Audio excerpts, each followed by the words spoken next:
All right, let's talk about the technology you and I use every single day. We're pulling back the curtain on Big Brother's gaze. And trust me, we're going to uncover some of the biggest secrets your smart devices have been keeping from you. You know that feeling, right? You're having a conversation and you just get this weird little suspicion that your smart speaker or your phone is paying a little too much attention. Well, you're not wrong to wonder. That question, who is really listening, is exactly what we're digging into. So I want you to think about this number for a second. 17. That's the average number of connected devices in a typical US home. 17. That's not just 17 gadgets. That's 17 potential ears and eyes collecting data. This number is the key to understanding just how big this whole thing really is. Okay, so here's our game plan. First, we're going to see what Big Brother looks like in our own homes. Then, we'll break down what our devices are actually grabbing. After that, we'll get into the real-world risks, the scary stuff. We'll look at whether the law can even help us. And then, the most important part, we'll go over how you can start taking back control. So let's jump in. We all love how easy smart devices make our lives. But what's the real price we're paying for all that convenience? It's our privacy, plain and simple. And it's about time we looked at what we're really giving up. And you know, this isn't some accident. It's a full-blown business model. They call it surveillance capitalism. Basically, it's a system designed to turn everything you do into data, use that data to build a scarily detailed profile of you, and then sell that profile to whoever wants to buy it. And this isn't some niche thing for tech geeks. We're talking about over 40% of households in the US having at least one smart device. That means for tens of millions of people, just living your daily life creates this nonstop river of data that feeds this massive, invisible economy. Okay, so where is all this data actually coming from? Now we're going to get up close and personal with the very devices that are watching us, listening to us, and learning all our secrets.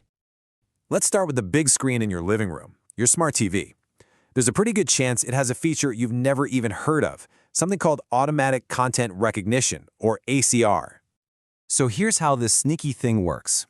Your TV is basically taking snapshots of your screen every couple of seconds, and it doesn't care if you're streaming Netflix, playing a video game, or watching a dusty old DVD. It figures out what you're watching, phones that info home to its servers, and bam! Your viewing habits just got turned into a product.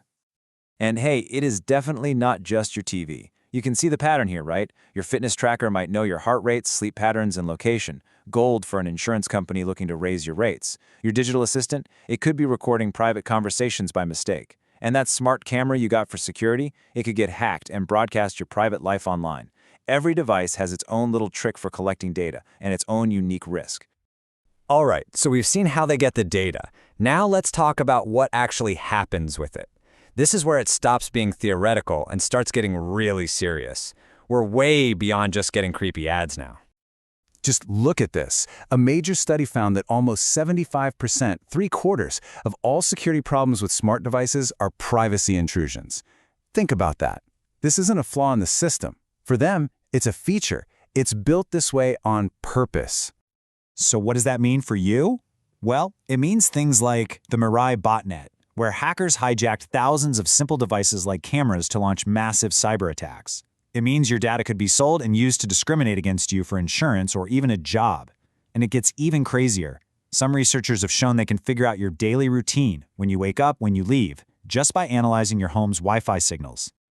And then there's the government. The ACLU puts it pretty bluntly. Governments can actually force companies to push a software update that turns their own product into a spy tool against you. Your own device turned into a bug. With all this going on, you've got to be thinking, wait a minute, isn't this illegal? Well, that's what we're going to look at now. The tug-of-war between the laws trying to protect us and the loopholes that leave us exposed. As you can see, it's kind of a mess.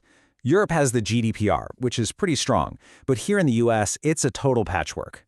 If you live in California, you have some rights, but for most of the country, not so much. There's just no single, powerful law that protects every single American. And here is the biggest loophole of them all, something called inferred data. This isn't data you give them. Oh no, this is data they create about you by making predictions. Based on what you search for, they might infer you're pregnant. Based on your fitness data, they might infer you're at risk for a heart condition. This is the really valuable stuff, and it's almost completely unregulated. So if the laws aren't going to be our knight in shining armor, I guess we have to save ourselves. In this last section, we're going to give you some real, practical tools you can use to start taking back control. And why is this so critical? Because let's be real, who actually reads the terms and conditions? About 1% of us. We all just scroll and hit agree. That's exactly why we can't just trust the policies. We have to take action ourselves. So here's your action plan. Step 1. Dive into your device settings. Turn off that creepy ACR on your TV, delete the voice recordings from your smart speaker. Step 2. Get a VPN. It's like an invisibility cloak for your internet connection. Step 3. Set up a separate guest Wi-Fi network just for your smart devices to keep them away from your main computer and phone. And finally, Step 4. Use a different, unique email for every single device app. It seems small, but these steps make a huge difference. Look, this whole surveillance economy is incredibly powerful, but it's not unbeatable. You actually have the power to push back. The real question isn't whether they're watching you anymore. We know they are. The question is, what are you going to do about it? The choice is all yours.